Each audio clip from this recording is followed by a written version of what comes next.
Hi, it's Tony with lidl.doodle. Welcome back or welcome to my channel. In today's video, I am going to share some things that I do with fountain pen ink besides just write with it. The first thing I'm going to show, this is my little Galen Leather Zentangle notebook that I use exclusively only fountain pen ink in this, and I think I've shared some pages before, but I thought I would just highlight a couple of things that I do differently with fountain pen ink in this notebook. So for example, on this one, I did a background with fountain pen ink. This is a white gel pen. Obviously it wouldn't show up if I did a darker ink, but I do a lot of washes, a lot of backgrounds with fountain pen ink. I dropped some of my lighter fountain pen inks there and really watered them down. Most of the pages in this notebook are just my doodles. However, I do have a few pages like this where I have dropped the ink on it and then grabbed a plastic bag or a piece of plastic and just kind of rubbed it over to spread out the ink to make a wash, and then I just doodle right over it. This I just did a full wash with a water brush, and then I just doodled right over it. So this has been a fun project. I just love using my fountain pens for this and just using some of the ink. I didn't finish that one in different ways. And this is a great way if I get a new ink and I don't want to put it in a pen yet and I want to just see how it handles when I use a lot of it. There's just a wash page. And then let's see.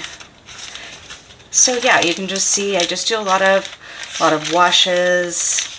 So this, I was just kind of playing around with making a mess of the ink and then going over it with the pen to just kind of see what I could create and how it would look. I don't feel like I'm really finished with this one.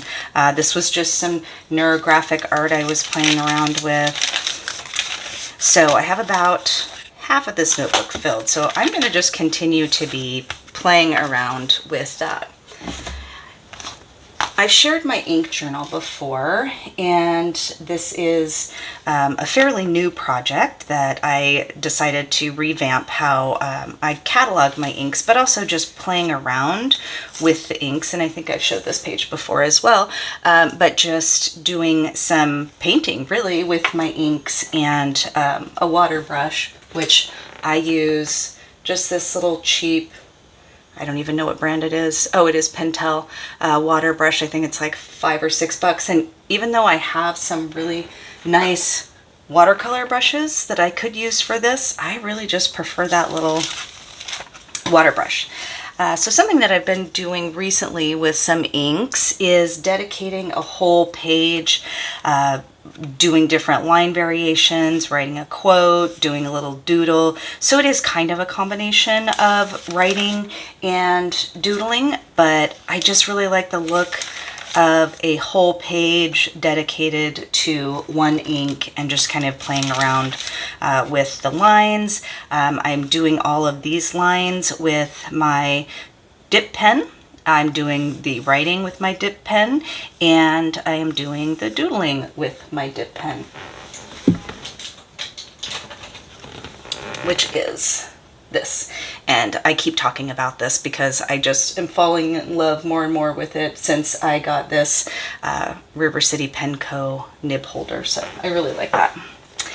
Anyway, so this is actually an ink that Sailor came out with that is strictly for dip pens, so does not go in a fountain pen. And I'm just having some fun playing around with inks and doodles. So that's just something I've been doing in my ink journal recently. Another thing that I use fountain pens for in my traveler's notebook, I am for the month of October doing a little prompt a day, and I decided that I would use my fountain pen inks for all of these. So The prompt for this one was haunted house, and I did use a liner to go over with the black, but all of this is just fountain pen inks, and again using my water brush. This one was, I can't remember, like the feel of fall or something like that. And so I just grabbed a few of my fall colored inks and I may have even got this inspiration off Pinterest or something. But I used it just kind of as a liquid watercolor. And the thing I like about using fountain pen inks instead of liquid watercolors, at least from what I have in my collection, I have a lot of inks with shimmer and sheen, and so I get different effects than if I just use liquid watercolor or my watercolor palettes. Here's another one where I just dropped a bunch of different colored inks on it and just took the plastic bag and kind of made a mess, and then just went over it with some different, like a gel pen, white gel pen, and then I think like a fine liner, just for some fun abstract art. And then these last two, this was, I saw this on Pinterest, so I was like, ooh, I'm going to try that with my fountain pen inks. And if the shimmer will show up, I used Diamine Astral on that witch, and so I think you can see that shimmer. On this one, I took some washi tape and just taped off some sections, and then just used some different fall colored watercolor, or not watercolor, fountain pen inks, and then the ink had kind of smeared underneath these sections, so I had to draw these little bridges or whatnot, because I just incorporate the mistakes. So I'm having fun using fountain pen inks in my traveler's notebook. This notebook specifically is their watercolor paper, which as a watercolor paper, I really don't like it that much. The watercolor, it's almost like it just kind of sits on it. I'm finding the fountain pen inks are actually behaving a little better on these than regular watercolor. The next thing I'm going to share is something I actually do in my art classes. When I have ordered pens and they come with a free bottle of ink, or I'll get an ink that I don't really love, I will take it to school and we make ink monsters. And this is Pierre, my very favorite ink monster that I made, that actually became quite popular amongst my students, and so much so that they asked me to make stickers of Pierre so that they could all commemorate the fantastic ink monster that he ended up being. So I usually will have them pick their color and then give them a piece of watercolor paper, and then I come around and drop the ink on, and then I'm actually going to show you here in just a second how I make this, because you know, it's easy, super easy, but it might be one of those like, oh, how do you get that effect? So here we go. It is definitely a messy process, so I usually put down a few paper towels. And with fountain pen ink, it's water-based, so it washes off. This is just a piece of watercolor paper that I just grabbed out of this pack. This is hot press finish, which means it's a little bit smoother. So when you think of watercolor paper, here's the cold press, and it's a little toothier, it's a little rougher. The hot press is a little smoother, and I don't typically like to paint on hot press, so it's perfect for me to use to do the ink monsters. So this is a bottle of Private Reserve ink that I received as like a free gift with the pen, and for whatever reason, like that year or whatnot, we ended up with like 5 of these different bottles in different colors. But I've taken some to school, and then I just use them for fun. And then I have this little pipette. I ordered a whole bunch of these. They came in like a pack of 50 from Amazon for like, I don't know, $6 or something. They really weren't that expensive. So I just suck some of the ink. You don't really need that much. Suck some of the ink up, and then I just spatter it around. And so when I get some puddles that I feel like are going to start to move on the paper, I'll pick it up and just kind of start to do a little bit of this. And then I wonder, okay, do I feel like I have enough ink? Do I want it thicker anywhere? I'm already kind of seeing the monster that I'm going to create in this, so I'm just going to go ahead and leave it for now. Okay, this guy is pretty dry now.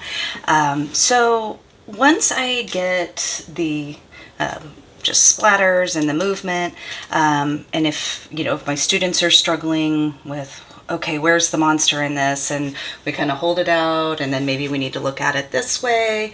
I try to just look for where's the head going to be. And so with this guy, I just kind of, and I'm using a gel pen. I just go over and just outline it. I try not to overthink it. Because it's just a silly little ink monster. So I'll go, okay, I think this is going to be his head. I think he's going to have this weird little arm coming here, and then another weird arm coming out here. And I'll just start to outline maybe a body. So like maybe this is his body, and these are going to be his feet.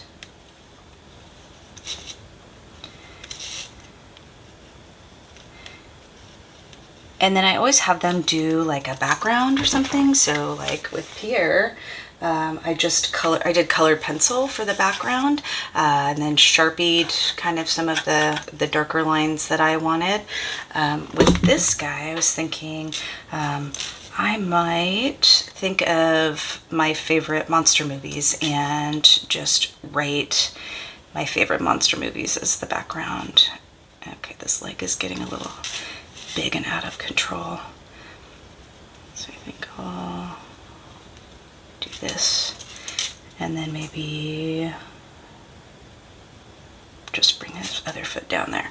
So you can kind of see the outline. So if this is his head and he's kind of flying off this way, this is his arm, this is his body, and these are his two legs. So there's obviously a lot else going on here that I can either incorporate into the monster, or they're just blobs in the background, or I can go through and incorporate it into the background design. So really that's all I do to start with. And then I decide, okay, where, does he have like one big eye here? Maybe this guy's just gonna have one big eye. And then I go, okay, where's his mouth at? And so, well, really his mouth could have been like this little guy here, but that's okay. So maybe I will just give him this like creepy big smile. And then I might go through with like a white gel pen or a different color and put it in there. And then maybe I'm gonna give him some claws, and that will kind of identify that those are his hands. I mean, you guys, it's just kind of silly and dumb, but it's just something fun and different to do. So I'm going to keep working on him, and I'll show that maybe on Instagram, or this video doesn't end up getting too long, I'll bring it back. Okay, so the final thing that I am going to share that I do with fountain pen ink, well, I can't say I did it because this was my husband's brainchild. I ended up with these two B6 notebooks from Daiso, and that's just this little Japanese, I don't know, it's a little bit of everything, but it's this little Japanese store. And I didn't really know what I wanted to do with them, but they actually really handle fountain pen inks well, so I knew I wanted to incorporate them into my journaling system. And I decided, as we're getting everything set up for 2025, that this was going to be kind of like my personal, like, mind dump, my dear diary. And they're only 40 sheets a piece, so I've got 80 sheets here, and I know that I can always just run down, because they were literally like $1 or $2 a piece. They were super cheap, but great paper. And as I've shared in another video, my husband likes to do stuff with leather, and he made me this leather cover for my traveler's notebook, or not my traveler's notebook, sorry. After I got my traveler's notebook, for my writer's notebook. And he's done quite a bit of leather work over the years, but he's just really gotten on doing notebook covers for us. And he got the wild idea. Now, I'm going to show you this, and I'm going to tell you this was just a hunk of raw leather before he did this. He grabbed my favorite ink, which is sugar kelp, and he dyed a journal cover with fountain pen ink. He also did some texturing in there, so that's what those lines are. But this, and this also is leather pen ink, or leather pen ink, fountain pen ink. I think he used maybe autumn oak. I'll have to remember, but it was one of our browns. But he knew I love sugar kelp, and he wanted to see what would it do on leather. Look at the difference. So that's the inside, and that's the outside. You guys, I am so in love with this, and it was such a cool and unique way to use our fountain pen inks. So this is the only one he's done so far. He did a bunch of little test strips of the leather to see how they acted, and it was really fascinating, like how they look on the smooth side of the leather versus the inside.